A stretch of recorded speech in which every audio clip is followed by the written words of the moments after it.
Back here on the Cover 3 podcast. So we both agree that in the current landscape, Auburn's a top 5 job.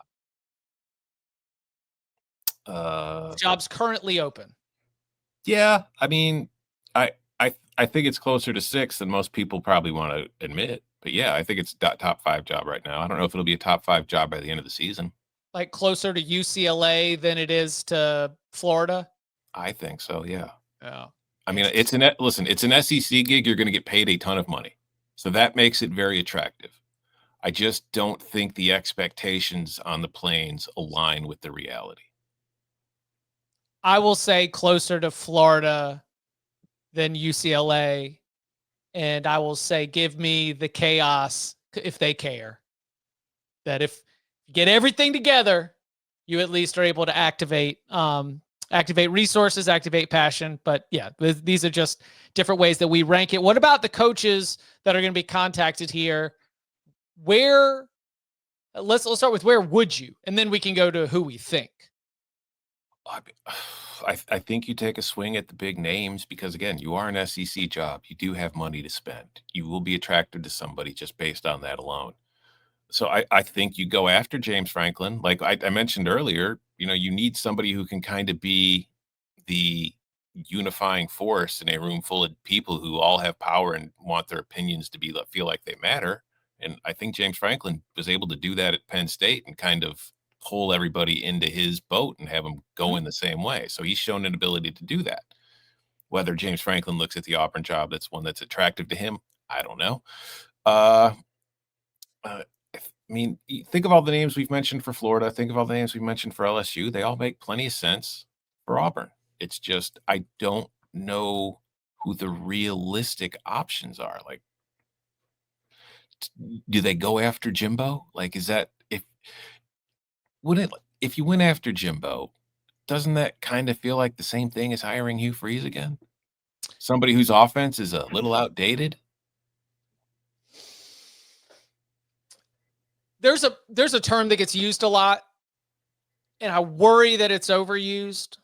It's when someone says you're an unserious football program, or like this is a sign of whether or not you're going to be a serious football program. We usually talk about it during coaching hires. I'm going to reserve my judgment, but hiring Jimbo Fisher would bring about the allegations that this is not serious. I went back to look at it. They didn't exactly back up the Brinks truck for Hugh. No. 6.7 mil a year in the SEC. Like, that was paying fair market value for an open box special.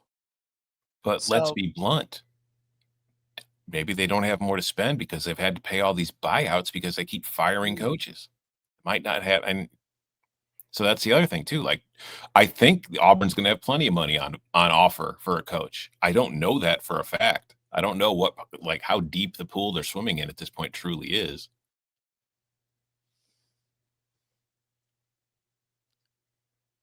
Would Eli Drinkwitz take Auburn over his current position? I don't think Auburn's more attractive to him than Mizzou. Especially not uprooting what you've got going. Mm-hmm. Yeah, I would agree. I feel like you are having more success at Missouri than Auburn has had in most of the last 10 years. He doesn't need to restart the clock. No. What about sitting power conference coaches? What would you think about Brent Key? I mean, it's not that far away from where he's working now, so maybe it's not as huge.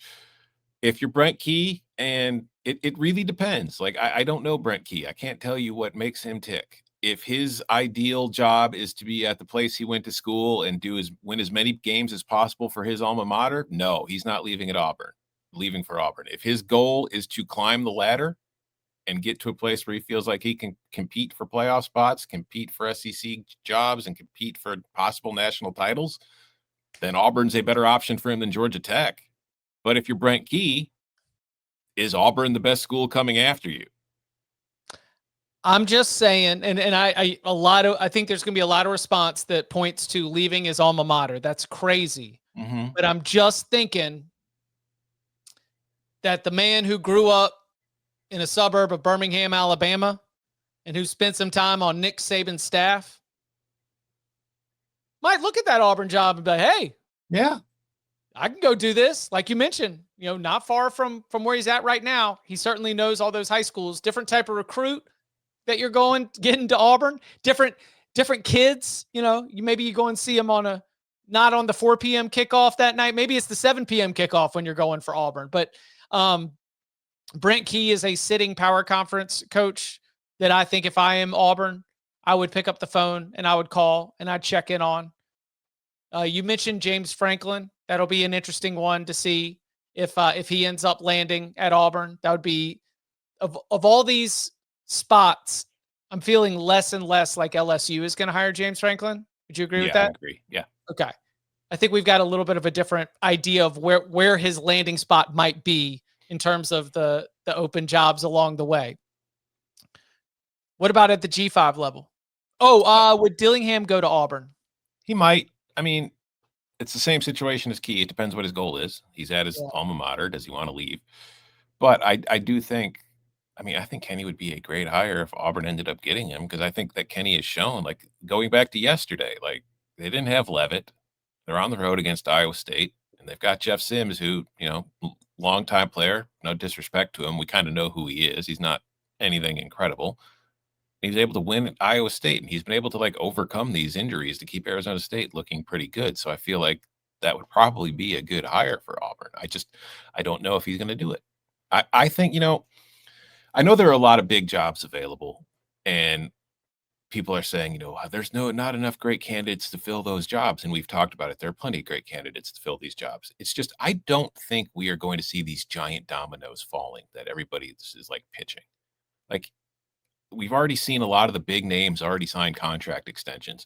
In this era of the NIL and the portal, the difference between these jobs is not nearly as drastic as it used to be. Auburn and Missouri are pretty much the same. Now go back 15 years and say that and look at the kind of looks you would get. So I think that Auburn, in all realistic, and I think LSU and I think Florida are in very much the same boat. I think Penn State's in very much the same boat, where you're probably, if you want a sitting head coach with head coaching experience, you're probably going to have to go to the G5 route. I don't know how many P4 sitting coaches are going to look at you as obvious moves. So I think the name that if I'm Auburn that I'm going after is one of the same names I said that LSU should give very strong consideration for, and that's John Sumrall at Tulane. Sumrall coached at Troy. He knows the state. He's been winning every single place he's gone. I think that he will be interested if SEC jobs come available and start interviewing him and asking him if he wants it. I think he'd very, very, very much consider saying yes. So if I'm Auburn, I know that you can't say he's at the top of your list, but I think if I'm putting together a real list of coaches I think I have a real shot of getting, he's number one on my list. He will be in demand to be a candidate for these SEC jobs. Yes. If you want John Sumrall, you're not going to be the only one. Hey, guess what? I know we're doing this on a Sunday, so maybe you, like me, do have some part of your brain that's dedicated to fantasy football. Don't think you're going to get him on the turn. All right. Don't worry. He's going to come back. He's going to fall to me in the 6th round. No, if you want John Sumrall, then this is going to be the time to make a move, because he is going to be a candidate for any of these jobs. And I think he's going to be a very, very very, very good head coaching candidate for an SEC job, given what he's done so far. And given what I think is like you're hinting at this, I'll go ahead and walk through that door. The qualified candidates that we think are qualified candidates often are not.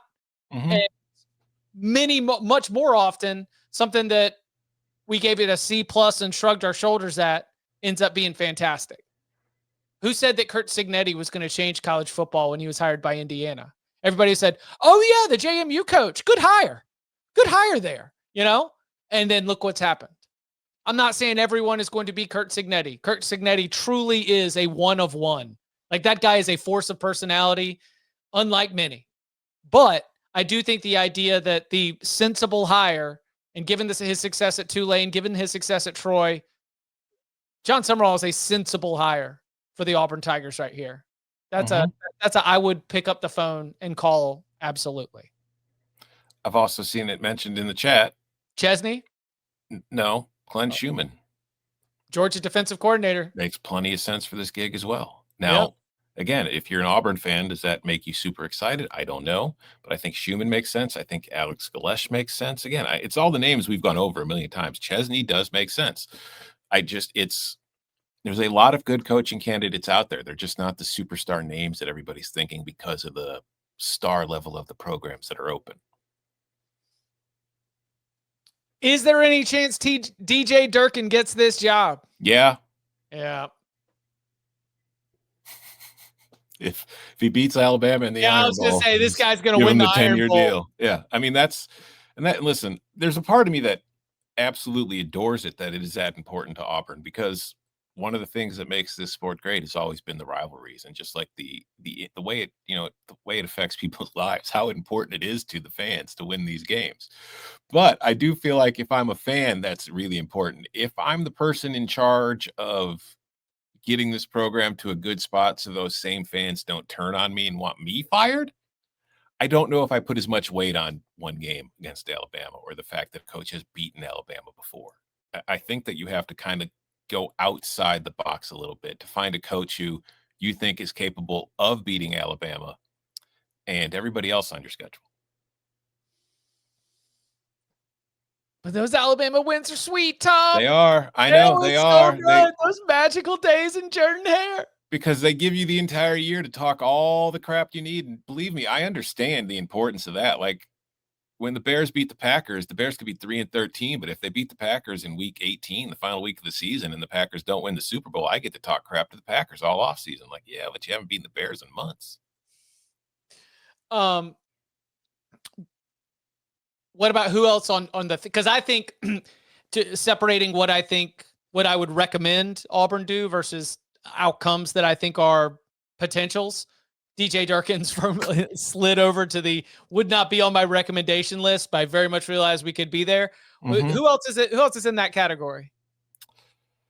Jimbo. I already mentioned that. Who's somebody I think that, I mean, just don't do the retread thing. That's really my only, if a coach has failed before, I mean, that's no guarantee that they're going to fail again. A lot of coaches get better in their second steps, but I feel like the ceiling is higher when you hire a coach who has not been canned somewhere else.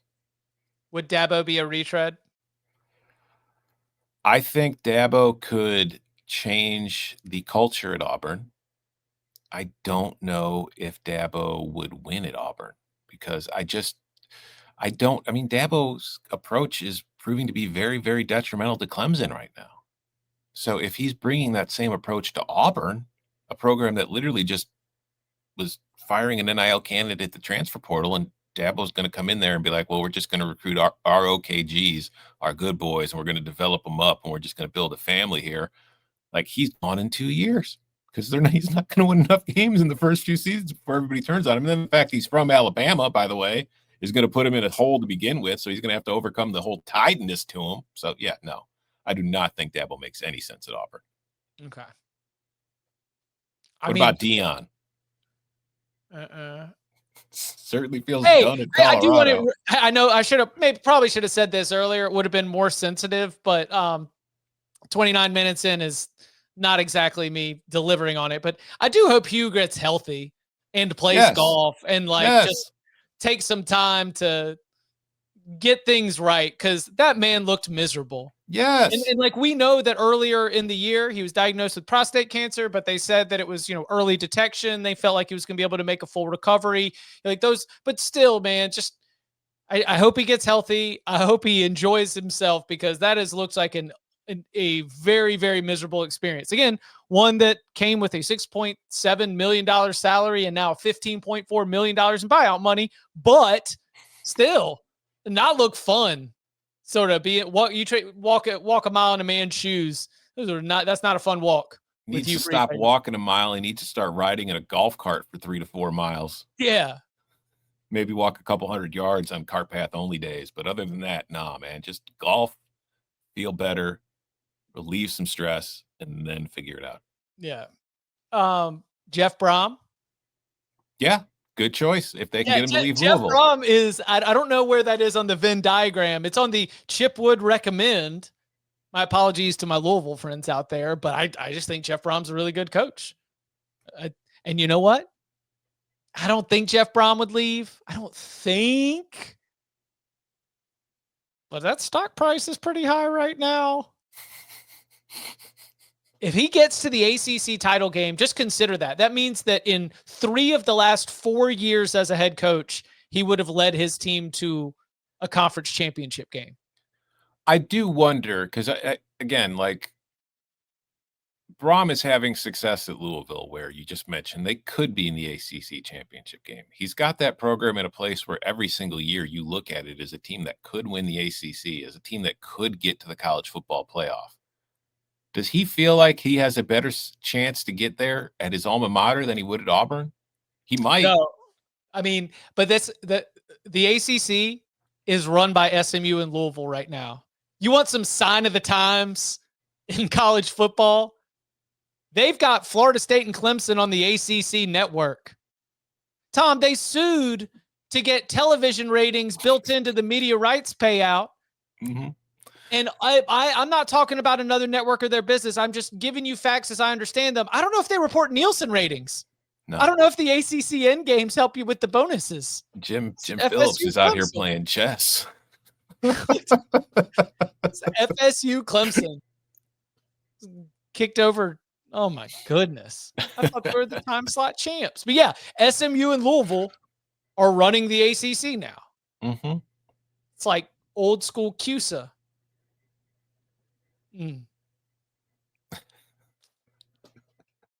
What? I just hadn't really thought about the fact that their games are getting put on ACC Network and the Nielsen ratings aspect of it, where like Jim Phillips is like, well, what do you want me to do? What do you want me to do? I'm sorry. We can't pay you anymore. You're not going to get as much as Duke. I'm sorry. They had better ratings. Georgia Tech, come on down. Hey, NC State got a big payout. Yeah. NC State cashing in with the top 10 upset and a good, nice little number. Mm-hmm. Okay, all right, now let's do our top 3. Our top 3 candidates. Top 3 candidates. John Sumrall's 1. Yep. Glenn Schumann's 2. And then my 3rd. I'm doing this based off who I think they can get, by the way. Right. You know what? We didn't even mention him. Fran Brown. You want a recruiter? Want somebody who has SEC experience recruiting? Want somebody who's been in those trenches, knows what it takes? Fran Brown. John Sumrall, Glenn Schumann, Brent Key. 2 of the coaches that I would have loved at the University of North Carolina before the last hire. That's how it goes. Anything else we would want to put together? No. Fran Brown at Auburn. I hadn't thought about that one.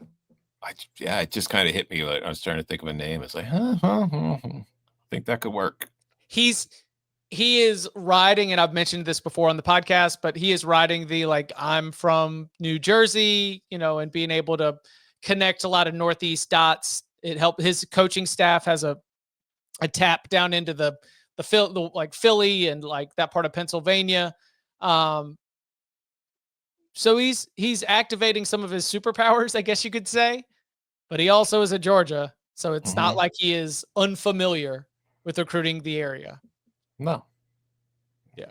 Charismatic people are charismatic people. Don't matter where in the country they are. That's true.